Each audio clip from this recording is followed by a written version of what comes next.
안녕하세요. 수요 성경 공부에 참여하신 여러분들 주님의 이름으로 환영합니다.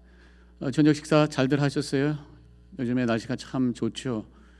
제가 지난 월요일은 저희가 오프데이니까 오후에 가족들하고 함께 산책을 좀 해봤습니다. 저쪽 그 파르머스에 가니까 파르머스 로드에 덩커후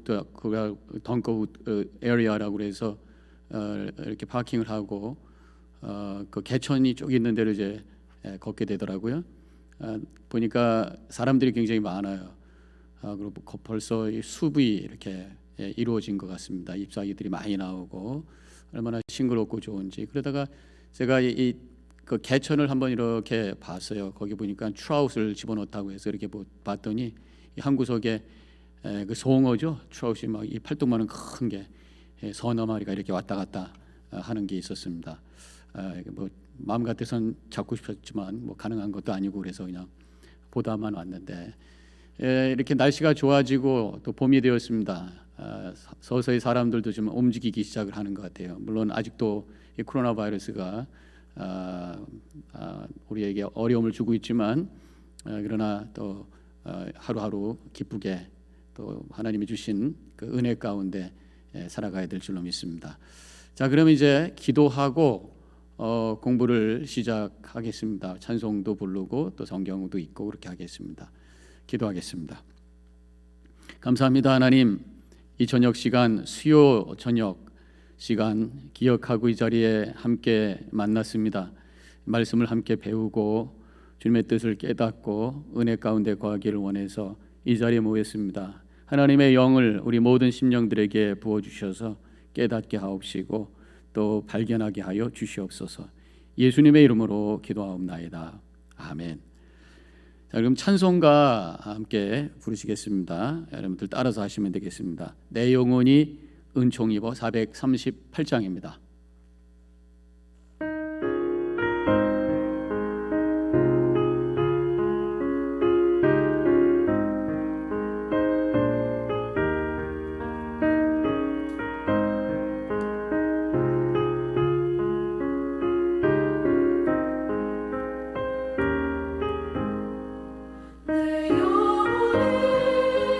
종이고 주와 죄짐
자, 그럼 이 시간에는 성경 누가복음 18장을 여러분들 피시고 이 스크린에서는 이제 드라마 바이블 함께 보면서 또 읽도록 그렇게 하겠습니다. 누가복음 18장 한 장 같이 읽겠습니다.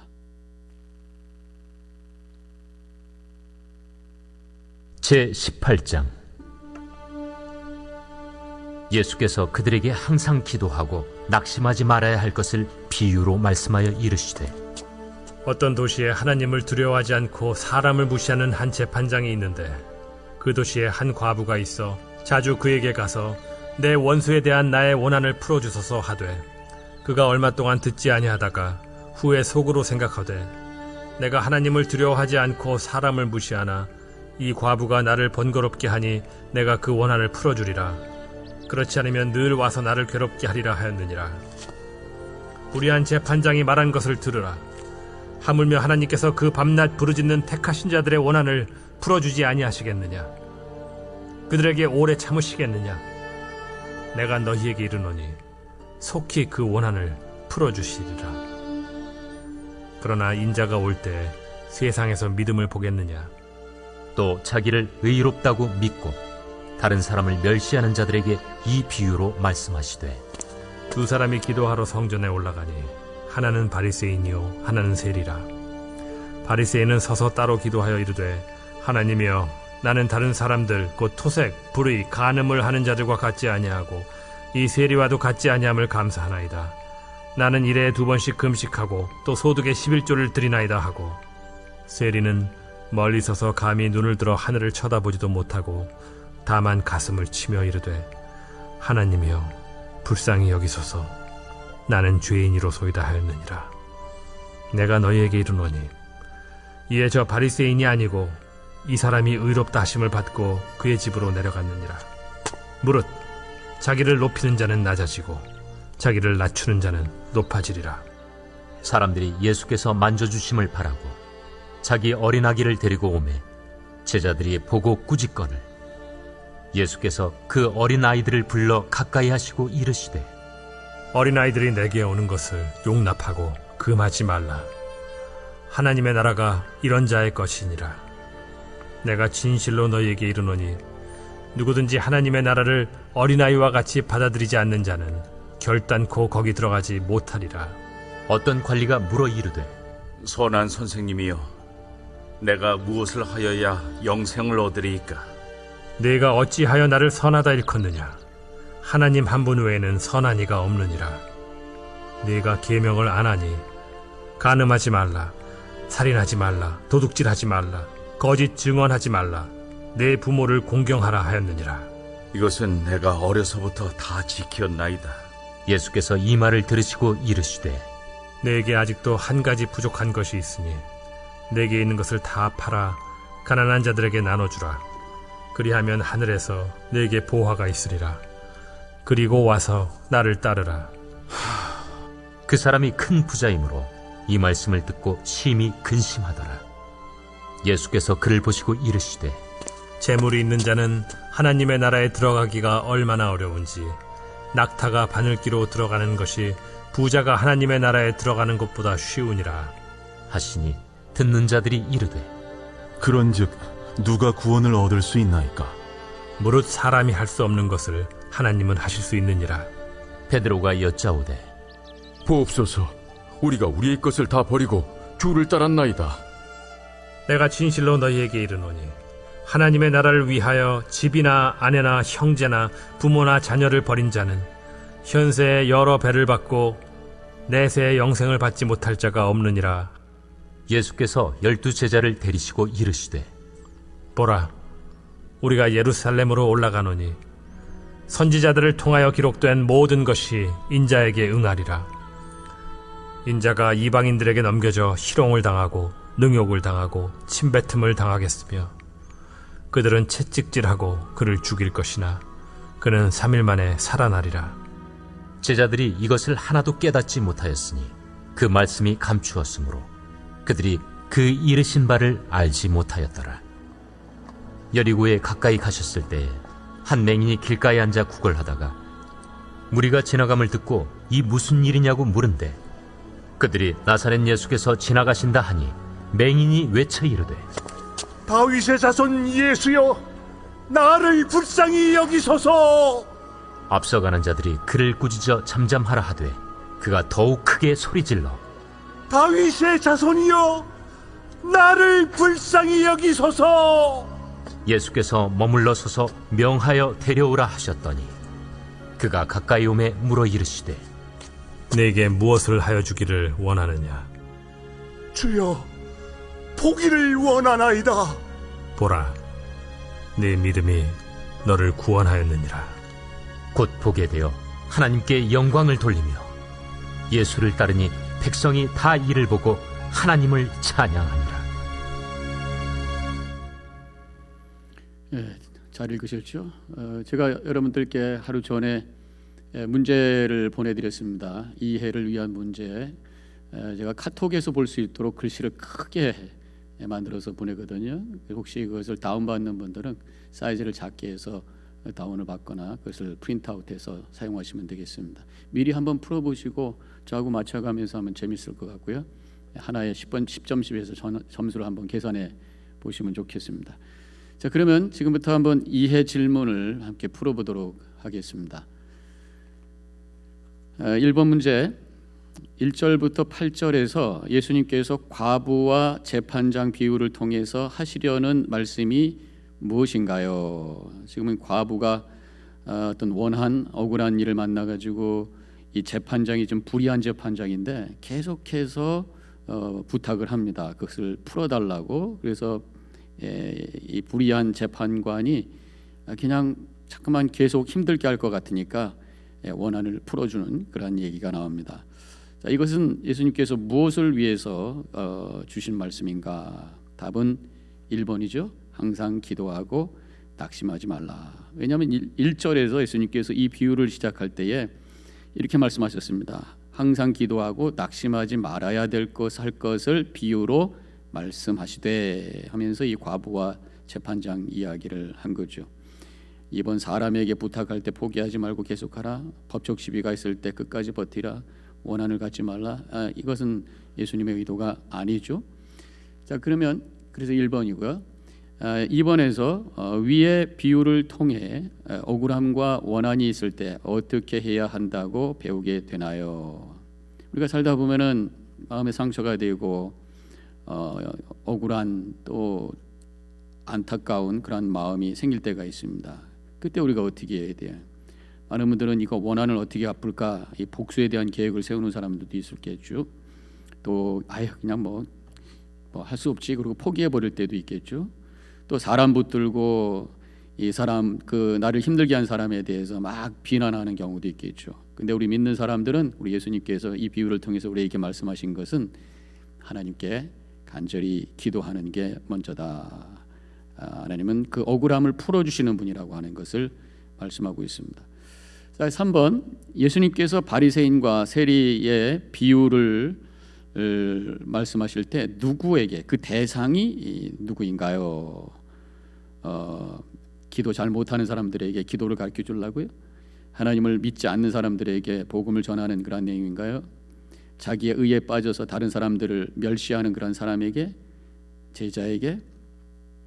9절에 보면 예수님께서 또 자기를 의롭다고 믿고 다른 사람을 멸시하는 자들에게 이 비유로 말씀하시되, 분명히 그 비유를 말씀하신 그 목적에 대해서 누구에게 말씀하셨는가라고 하는 것에 대해서 쓰여져 있습니다. 답은 3번이죠.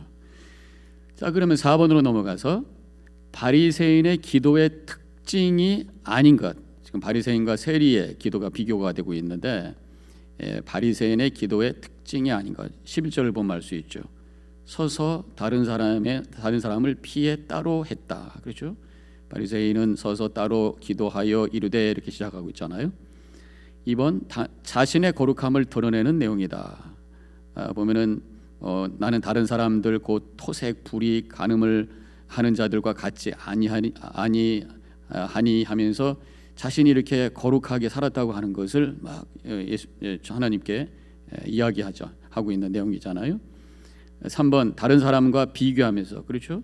지금 다른 사람들 곧 하면서 비교하면서 내가 잘했습니다. 뭐 이렇게 기도를 하고 있는 것이죠. 이 토색이라고 하는 단어는 바로 이 토자가 공격하다, 친다 그런 뜻에서 토자고, 색은 찾는다. 그래서 남의 것을 억지로 내 것으로 찾아내는 것, 그래서 뺏는 것을 의미하는 거죠. 여기서 기도의 특징이 아닌 것, 4번이죠. 회개하면서 기도한 거예요. 이거는 세리가 그렇게 기도했어요.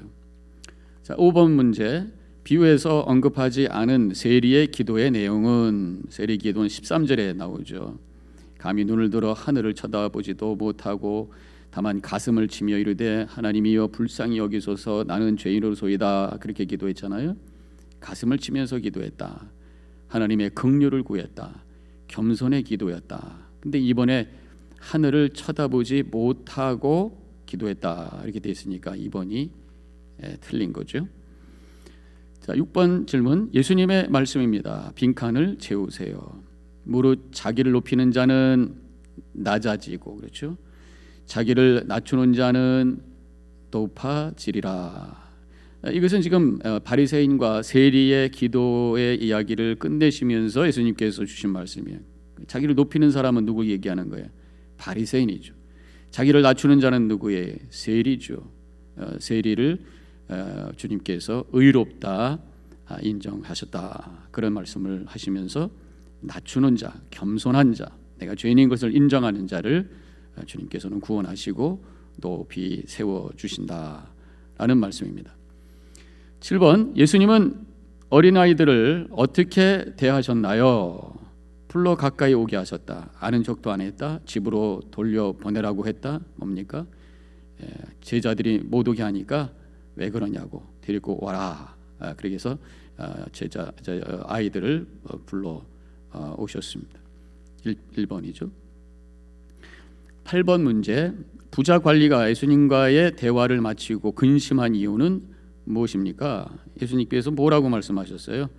네가 다 잘했는데 한 가지 빠진 게 있다 그러시면서 네 것을 다 팔아 가난한 자들에게 나누어 주라 그랬습니다. 그러니까 1번이죠. 재산을 가난한 자에게 나누라는 말에 부담이 되어서 십계명 지키라고 해서 본인이 열심히 지켰다고 그랬죠.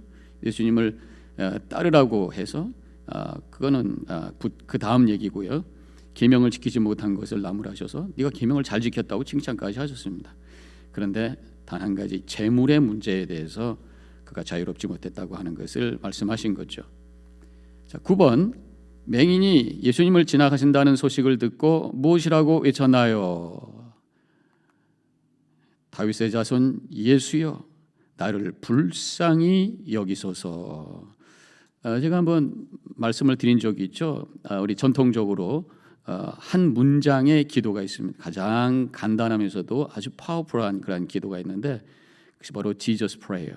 그 Jesus Prayer가 바로 이 고백에서부터 나온 것이라고 하는 것입니다. 다윗의 자손 예수여 나를 불쌍히 여기소서. 우리가 어떻게 기도해야 될지 모를 때, 너무 힘들고 너무 억울하고 너무 답답하고 마음이 아플 때에 주님을 향해 이 한 단어, 한 센텐스, 한 문장을 가지고 계속해서 반복하면서 마음을 토로할 때에 주님의 임재가 체험이 되고 주님의 은혜의 손길이 느껴지는 놀라운 역사가 일어납니다.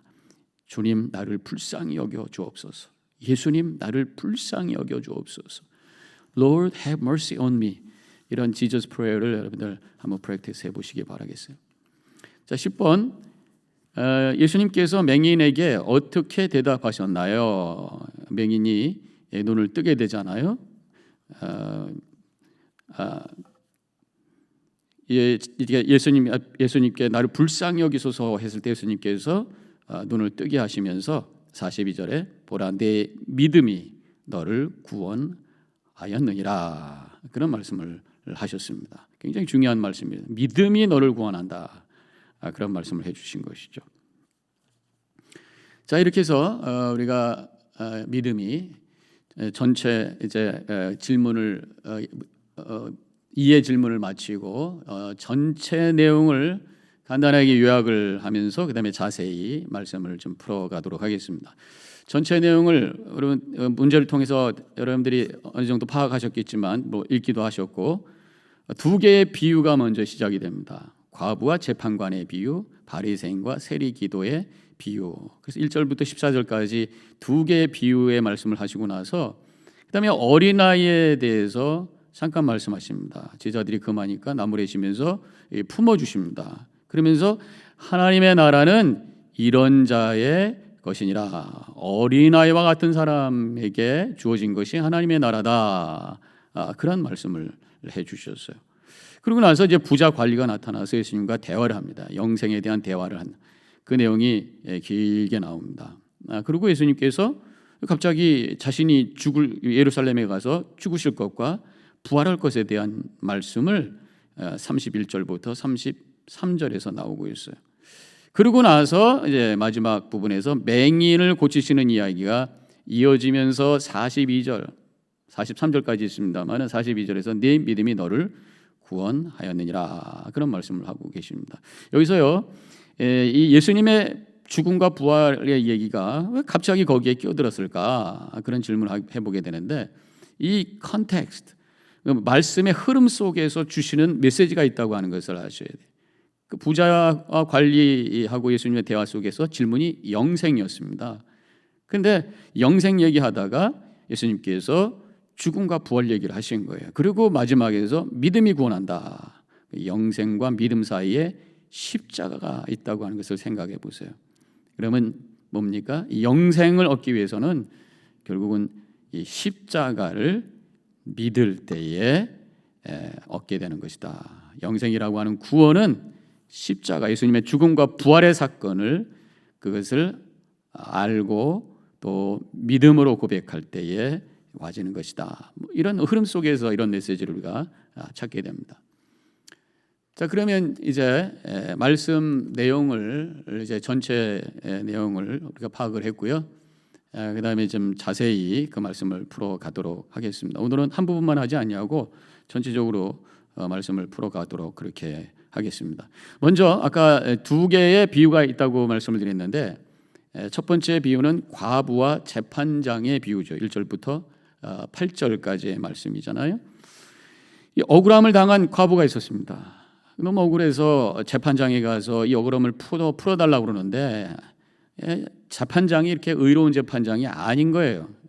불의한 재판장이라고 그렇게 표현이 되어 있잖아요. 그런데 들어주지 않습니다. 근데 계속해서 간청을 하는 거예요. 포기하지 아니하고 지속해서 간청을 하는 거예요. 근데 불의한 재판장이 번거롭게 하니까, 이 과부가 자꾸만 번거롭게 하니까 들어줘야 되겠다, 이런 결정을 하고 그 문제를 풀어줬다라는 이런 이야기를 예수님께서 비유로 하시면서 이렇게 질문하시죠.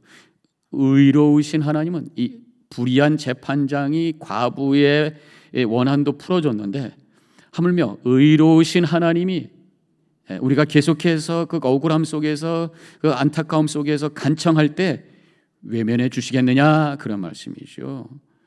결국 이 말씀은 뭡니까? 믿음으로 하는 기도 우리 하나님 들어주신다는 것이. 우리 하나님은 억울함을 풀어주시는 하나님이신데, 우리가 포기하지 아니하고 하나님을 향해서 계속해서 간청하고 기도할 때에 주님은 들어주신다. 예수님의 말씀입니다. 그런데 예수님께서 8절에서 이렇게 말씀하셨어요. 내가 너에게 이르노니 속히 그 원한을 풀어주시리라. 그러나 인자가 올 때에 세상에서 믿음을 보겠느냐. 인자가 온다고 하는 이 말씀은 뭐예요? 다시 올 때 뭐 그런 얘기죠. 재림에 대한 말씀이겠죠. 나중에 그렇게 표현해 볼 수가 있겠습니다. 그 얘기는 무슨 말씀이? 이러한 믿음을 앞으로 찾기가 힘들어질 것이다. 아마도 지금 우리를 생각하면서 말씀하셨는지 모르겠어요. 말세를 살아나가는 그때에 이러한 간절히 주님을 찾는 그 기도의 사람들을 찾기가 힘들어질 것이다. 그런 말씀이 아니겠는가 생각을 합니다. 간절한 기도, 부르짖는 기도, 하나님께 절대적으로 의지하는 기도를 찾기가 점점 힘들어질 것이다. 저는 그렇게 그것이 실감이 되는 것 같아요. 우리 한국 교회, 제가 아버님 목회하던 어렸을 때 있던 교회도 보면은 기도실이 있었어요. 거기에 오셔서들 얼마나들 기도를 열심히 하시는지, 뭐 기도실이 아니더라도 수시로 오셔서 우리 어머니들이 기도하시던 그 소리가 지금도 들립니다. 이번에 어머니날, 어머니들을, 우리 어머니를 소개합니다라는 그런 프로그램을 하면서 90명 정도의 성도님들이 참여하셨는데, 제가 그 어머니에 대한 그 소개를 읽으면서 굉장히 가슴이 뭉클했어요. 참 우리 어머니들 위대하신 분들이다. 전쟁과 가난 속에서도 기도로 그 모든 것을 이겨내셨고, 그 어려움 속에서 기도로 자녀들을 키우셨던 그분들이 바로 우리의 어머니시다라는 거죠. 그런데 그러한 기도의 어머니들이 이제는 사라지고 계시다고 하는 거예요. 그런 어머니, 그런 기도의 어머니들이 지금 이 시대에 얼마나 계신가, 우리 자신이 우리 자녀들을 위해서 얼마나 기도하고 있는가 한번 생각해 보자라는 그러한 말씀으로 이 말씀을 깨닫게 됩니다. 듣게 됩니다. 인자가 올 때 세상에서 믿음을 보겠느냐, 이런 기도의 사람을 보겠느냐, 그런 말씀이죠. 두 번째 비유는 바리새인과 세리의 기도의 비유가 나옵니다. 이 기도의 내용이 두 가지의 비유 속에서 공통점으로 보이는데, 바리새인의 기도는 교만, 이 바리새인의 기도를 말씀하시는 이유는 그들의 그 교만에 대해서 예수님께서 말씀하시고 계신 것입니다. 지금 성전에서 바리새인과 세리가 기도하는 내용을 좀 비교하면서 말씀하십니다. 바리새인의 기도를 보면은 다른 사람과 비교하면서 기도해요. 아까 우리가 문제 풀면서 말씀드렸습니다만은 감사로 시작은 해요. 근데 그 감사가 자신의 거룩함에 대한 자랑을 하면서 감사를 하는 거예요. 11절에 죄인들과 같지 않고 세리와 같지 않아서 감사합니다. 그런 내용이거든요.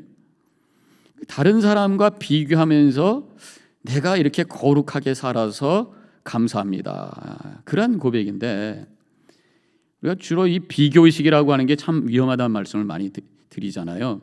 우리가 비교의식을 하면은 자꾸만 열등감으로 빠집니다. 저 사람은 저런데 왜 나는 이럴까? 그래서 우리가 비교의식은 믿음을 방해하는 그러한 생각이다. 하나님의 은혜를 막는 생각이다. 그런 말씀을 드렸습니다만은 주로 열등감으로 흘러가게 되는데, 이 바리새인은 비교의식을 하면서 우월감으로 빠져가는 것을 보게 돼요. 내가 얼마나 잘했습니까, 하나님? 그러면서 하나님 앞에 자랑하는 모습, 이게 참 지독한 교만의 모습이 아닌가, 그런 생각을 해보게 됩니다. 어쨌든 비교의식은 하나님의 은혜를 막는 악한 것이다. 그것을 우리가 기억을 해야 되겠습니다. 또 바리새인의 기도 속에는 신앙생활을 잘하고 있음을 자랑하고 있어요. 뭐 같은 말씀 제가 또 반복을 하고 있습니다만은, 아까는 이제 비교의식을 통해서 이렇게 기도했고, 여기서는 그냥 자기가 하는 일에 대해서 일주일에 2번씩 금식하고 11조를 드립니다. 이제 이렇게 자랑을 하고 있어요. 그게 어쩌란 얘기예요? 잘하고 있으니까 하나님 인정해 주세요, 그런 얘기 아닙니까? 그런데요, 하나님 앞에 내가 잘한 것을 드러내면서 인정받기 원하는 것도 또한 교만의 모습이구나. 이 바리새인의 기도에서 우리가 알게 되는 것이에요. 왜냐하면 지난주에 제가 누가복음 17장에서 말씀을 나눴습니다마는 종의 비유가 나와요. 9절과 10절에서 예수님께서 하신 말씀이 뭐냐면, 주인이 명한 대로 했다고 해서 주인이 그 종에게 감사하다고 하겠느냐, 이런 말씀을 하시죠. 그 얘기 뭡니까? 종은 주인에게 순종하는 것은 당연한 것이다. 종이 주인에게 순종했다고 주인에게 왜 나한테 잘했다고 얘기 안 합니까? 뭐 이렇게 할 수 없잖아요. 당연히 해야 될 것을 한 것이다, 이런 말씀이에요. 그래서 우리가 하나님의 뜻대로 거룩하게 사는 것은 당연한 것이라는 것입니다. 생색낼 일이 아니라는 것이죠. 여기서 우리가 다시 한번 확인하게 되는 것이 교만의 한 증상이 뭔가, 이것이 내가 잘한 것이 알려지기 원하고 인정받기를 원하는구나. 이것이 교만의 증상이다라는 것입니다.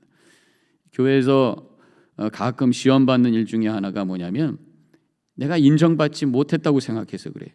내가 이 교회를 위해서 얼마나 충성하고 얼마나 봉사했는데 어떻게 이 교회에서 나를 알아주지 않아? 나를 이렇게 홀대해? 그러면서 섭섭하기 시작하면서 섭섭마귀가 들어가서 시험을 당하게 되는 경우가 있습니다. 제가 언젠가 한번 다른 교회에 있을 때에 제가 한번 말씀드렸던 적이 있어요. 어떤 분이 저를 식사하자고 해놓고는 잔뜩 불평불만을 하셨고 체하게 만들었던 적이 있다는 말씀 드렸잖아요. 근데 그게 내용이 뭐였냐면은 그때 그 교회에서 속회를 다시 재정비하게 되었습니다. 그러면서 다시 속회를 조직을 하고 그때는 속장하고 인도자를 하나로 만들어 버렸습니다. 그래서 속장님의 어떤 영적 권위를 더 높여드리면서 영적인 책임을 드리면서 그렇게 해서 좀 속회를 다시 재편성을 할 때에 이 집사님은 정말 많은 분들이 좀 불편해하는 분이었어요. 그래서 그분을 속장님으로 세웠다가는 다들 그 속에서 딴 데로 다 튀어나가실 것 같아서 어떻게 이렇게 다른 이유를 대면서 이번에는 속장님이 이번에는 안 될 것 같습니다. 이렇게 말씀을 드렸거든요. 그래가지고 이제 본인이 너무 속이 상하셨는지 식사를 하자고 해놓고 계속 불평불만을 하시고 본인에 대한 얘기를 많이 하시는 거예요. 목사님, 내가 얼마나 전도를 많이 하는데, 내가 얼마나 교회에서 봉사 많이 했는데, 우리 집에서 가정 예배를 드리고, 본인이 얼마나 신앙생활 잘하는지를 계속해서 말씀하시고, 그런데 교회가 이렇게 할 수가 있느냐고, 나를 이렇게 목사님으로 비롯해서 교회 리더들이 이러면 안 된다고 그러면서 한참 말씀하시고 저 체하게 만들어 놓으시고 그 다음에 교회를 떠났어요. 그러면서 이 바리새인의 기도를 오늘 제가 묵상하면서 그분이 생각나는 바리새인의 신앙의 모습이 바로 그런 게 아닌가 이런 생각을 해보게 됩니다. 자, 그러면 세리의 기도를 잠깐 볼까요?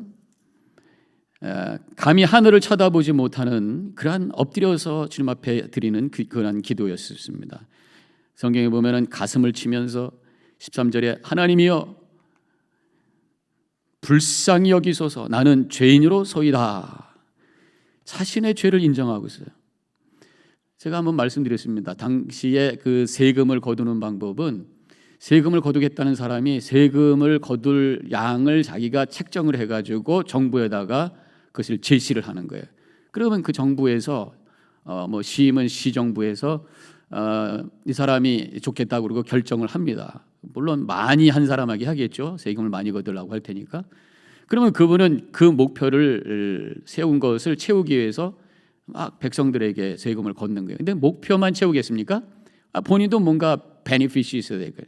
뭔가 거기에 이득이 있어야 될 거 아니에요. 프로핏이 있어야 될 거 아니에요. 그러니까 그 이상으로 걷기 위해서 얼마나 많은 사람들에게 힘들게 했을까. 이게 세리였어요. 그러니까 그 당시는 세리 그러면 아주 그냥 날도둑놈, 도둑놈 이렇게 생각을 하는, 거기다 매국노. 왜냐하면 로마의 세금을 바치는 거니까. 그러니 이 세리가 하나님 앞에 내가 정말 못할 짓을 했습니다라고 하는 생각을 했을 것 같아요. 그리고 그 죄의 결과가 무엇인지는 알고 있었을 거예요. 물론 법적으로는 허락이 됐던 거예요. 그러나 하나님 앞에서, 백성들 앞에서 부끄러운 모습을 본인이 느끼고 있었기 때문에 하나님의 긍휼과 은혜가 아니면 내가 희망이 없다는 것을 알고 철저히 엎드려서 겸손히 회개하고 있는 기도, 이것이 세리의 기도라고 하는 것입니다. 14절에서 세리가 의롭다고 인정받는 기도를 드렸다고 예수님께서 결론을 내시고 계세요. 바리새인 사실은 의롭고 거룩하게 살려고 애썼던 사람입니다. 그런데 하나님께서 그를 의롭다고 인정하지 않으신 거예요. 왜냐하면 아무리 인간이 노력해도 100% 온전할 수는 없습니다. 그래서 자신의 거룩함과 의로움을 자랑할 수 있는 사람은 세상에 아무도 없어요. 근데 자랑을 했다 그런 얘기입니다. 그렇다고 막 살자는 얘기는 아닙니다. 우리가 해봤자 우리가 의롭게 되는 거 아니니까 적당히 살자, 그건 아니죠.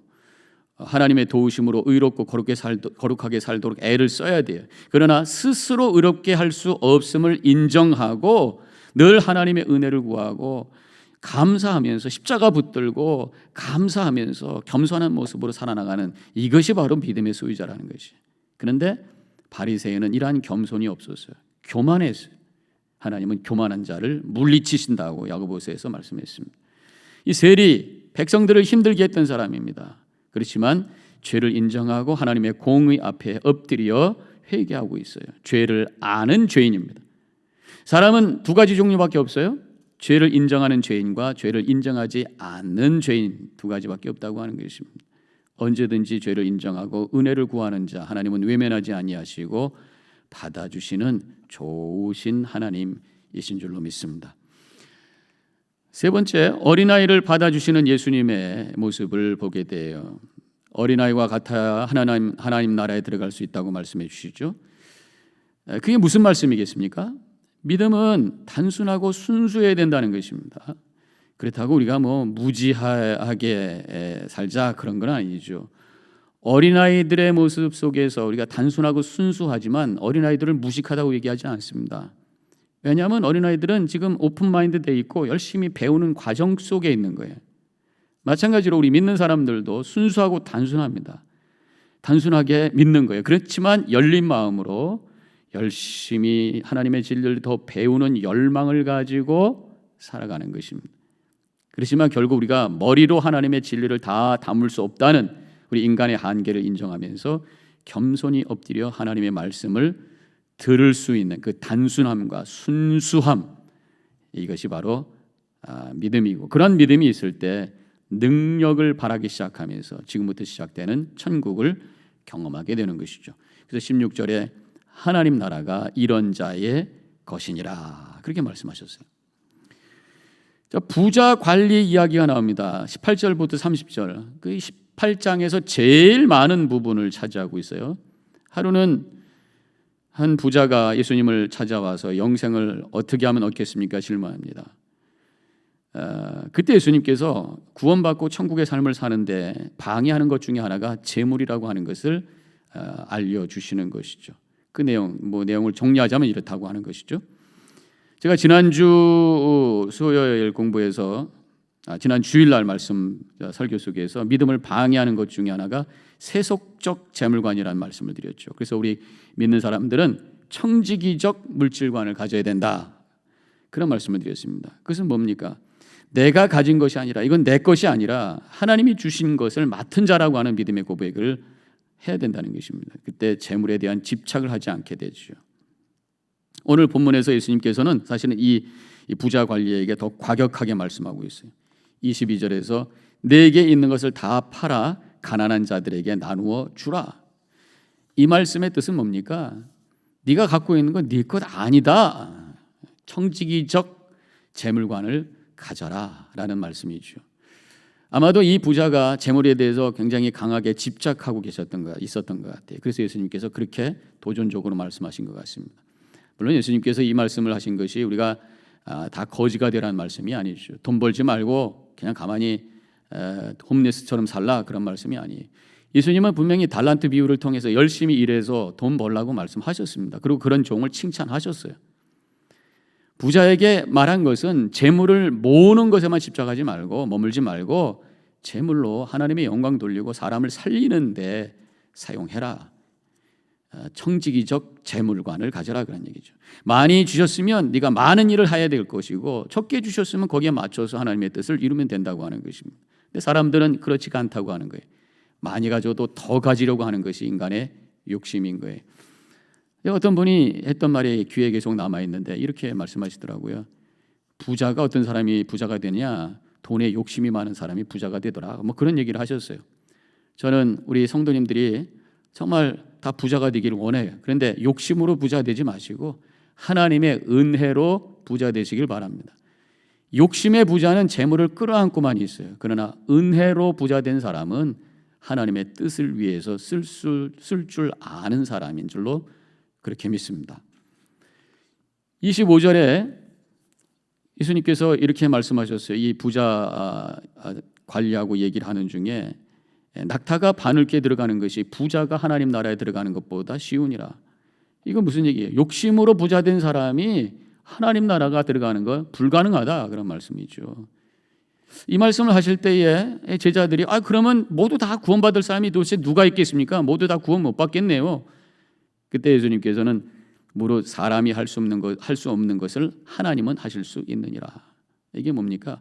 부자도 모든 것이 하나님의 은혜인 것으로 고백하는 사람 구원받을 수 있다는 것입니다. 은혜로 구원받음을 고백하는, 예수 그리스도를 통해서 구원받음을 고백하는 그 믿음을 통해서 구원받고 모든 것이 하나님의 은혜인 것을 감사하고 그 은혜를 흘려보내는 자를 하나님께서는 구원하신다. 그런 말씀입니다. 바늘귀를 크게 해서 낙타가 지나가게 하든지 아니면 낙타를 아주 조그맣게 만들어서 바늘귀에 지나가게 하든지 하나님께서는 하실 수 있다. 결국 선행으로 구원받는 것이 아니라 믿음을 통해서 은혜로 구원받는 것이다. 그런 말씀이에요. 그러고 나서 예수님께서 갑자기 자신의 죽음과 부활에 대한 예고를 31절부터 33절까지 하고 계시죠. 이제 예루살렘에 내가 가면 구약에서 예언된 대로 내가 죽고 3일 만에 부활할 것이다. 그 얘기 뭐예요? 이제 십자가를 통해서 새로운 하나님의 나라가 시작된다. 그런 말씀이에요. 더 이상 혈통으로 유대인으로 하나님의 백성이 아니라 믿음으로 구원받고 하나님 나라의 백성이 되는 것이다. 그런 말씀을 지금 간접적으로 하고 계신 것이죠. 그런데 제자들은 그 말씀을 하나도 깨닫지를 못하고 있어요. 34절에서 그렇게 쓰여져 있죠. 그러면서 깨닫지 못한다고 말씀하자마자 이어지는 사건이 바로 맹인을 고치는 사건이에요. 35절부터 마지막 절까지 못 보던 자를 보게 하시는, 눈을 뜨게 하시는 분이 바로 예수님이라는 것입니다. 이 얘기 뭡니까? 너희들이 지금 내가 죽고 다시 부활할 거라고 얘기를 했는데 도대체 못 알아듣고 있어요. 그것이 뭔지를 보지를 못하고 있구나. 진리를 보지 못하고 있구나. 눈을 떠라 라는 의미에서 맹인의 눈을 고쳐주고 계시는 것이죠. 구원받는 것은 행위가 아니라 자랑하는 것이 아니라 겸손이고 십자가의 믿음이라고 하는 것을 말씀하고 있습니다. 그래서 42절에 가서 내 믿음이 너를 구원하였느니라 그렇게 말씀하신 거예요. 믿음으로 구원받는다. 예수님이 죽으시고 부활하신 것을 십자가를 바라보면서 믿는 자가 구원받는 것이다. 이것을 이제 18장의 마지막 부분의 결론으로 말씀하고 있는 것입니다. 자, 이렇게 해서 우리가 다 말씀을 정리를 했어요. 자, 그러면 이제 적용 질문 마지막 두 문제만 풀면서 또 결론으로 말씀을 드리도록 할게요. 18장에서 우리가 배워야 될 내용이 아닌 것은 나머지는 다 배워야 되는 거죠. 일단은 답은 4번이 아니고요. 간절히 그리고 겸손히 기도하는 자들 하나님이 받아주신다. 아까 말씀드렸잖아요. 그 과부의 기도, 세리의 기도, 간절히 하는 기도, 겸손히 하는 기도, 하나님이 들어주시는 기도, 의롭게 해주시는 기도. 2번 행위와 돈으로 구원받는 것이 아니다. 지금 부자 관리가 계명대로 살았습니다. 또 그거 아니다라는 거죠. 돈 그거 거기에 집착해서는 안 된다. 그것으로 네가 구원받는 것이 아니다. 그 말씀을 해주신 거예요. 3번 영의 눈을 떠서 십자가를 바라보고 순수한 믿음으로 구원받는 것이다.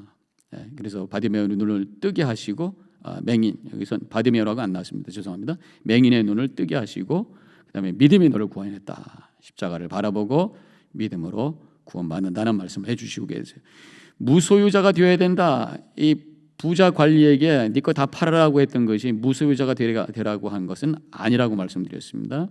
구약에 보면은 물질적인 복에 대해서 분명히 말씀하고 있고 달란트 비유에서도 장사에서 이문을 남겨는 종들을 칭찬하셨어요. 청지기적 물질관을 가지라는 말씀이죠. 2번 질문은 기도에 대해서 무엇을 배웠나요? 틀린 것은 답은 3번이 내가 거룩하게 살고 있음을 자랑하며 감사하라. 이건 누구의 기도입니까? 바리새인의 기도가 이랬다는 것이죠. 교만한 모습이 주님께서 원하지 않는 모습이라고 말씀하셨습니다. 포기하지 말고 지속적으로 기도하라고 하셨고요. 하나님의 긍휼과 은혜를 구하는 기도해야 된다. 주님 우리를 불쌍히 여기소서라고 하는 그 세리의 기도. 나는 죄인으로소이다. 나를 불쌍히 여겨 주옵소서.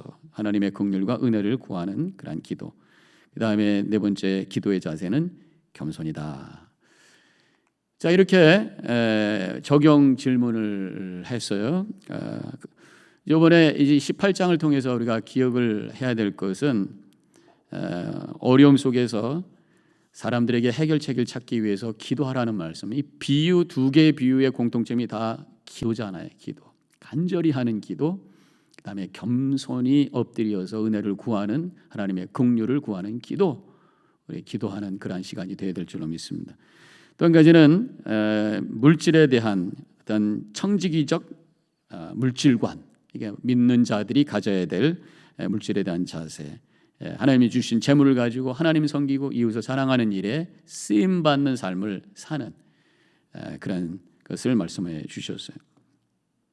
그 다음에 하나님의 은혜를 구하는 겸손한 자를 기뻐해 주신다. 이 세리와 맹인 그 둘의 어떤 공통적인 고백이 있었어요. 그것이 바로 불쌍히 여기소서. 오늘 28장에는 이 불쌍히 여기소서가 두 번이나 반복되고 있습니다. 하나님의 긍휼과 은혜를 구하는 그런 겸손한 우리의 기도가 필요하다고 하는 것이죠. 여러 가지 어려움 속에 있는 분들 많이 계신 줄로 믿습니다. 뭐 경제적으로 어렵고 또 요새 갇혀 계시면서 마음이 어렵고 또 이 상황과 관계없이 나름대로 삶에 어려움이 있으신 분도 계실지 모르겠어요. 엎드리셔서 주님 나를 불쌍히 여겨 주옵소서. 하나님의 긍휼하심과 그 자비로우심과 은혜를 믿고 엎드려 기도할 때 그것이 믿음이고요. 하나님 받으시는 믿음이고 그 믿음을 통해서 하나님께서 우리에게 은혜로 베풀어 주시는 줄로 믿습니다. 믿음 안에 승리하시기를 주님의 이름으로 간절히 축원합니다. 자, 그럼 기도하고 공부 마치도록 하겠습니다. 하나님 감사합니다. 누가복음 18장을 통해서 우리에게 주신 말씀이 있습니다. 기억하게 하옵시고 우리의 삶에 그것을 적용하게 해주셔서 주님의 뜻이 우리 안에 이루어지게 해주시고 주님의 은혜가 우리의 삶 속에 흘러 넘치게 하여 주시옵소서. 우리에게 하나님의 영을 부어주셔서 늘 말씀 대할 때마다 깨달음을 갖게 해주시고 진리 안에 거할 수 있는 결단의 시간 되게 하여 주시옵소서. 감사하며 이제는 우리 주 예수 그리스도의 은혜와 하나님 아버지의 극진하신 그 사랑과 성령의 감화감동 교통하심이 결단하고 나아가는 이 자리에 있는 모든 성도님들 머리머리 위에 지금부터 영원히 함께 하시기를 간절히 축원하옵나이다. 아멘. 자, 그럼 안녕히 계시기 바랍니다.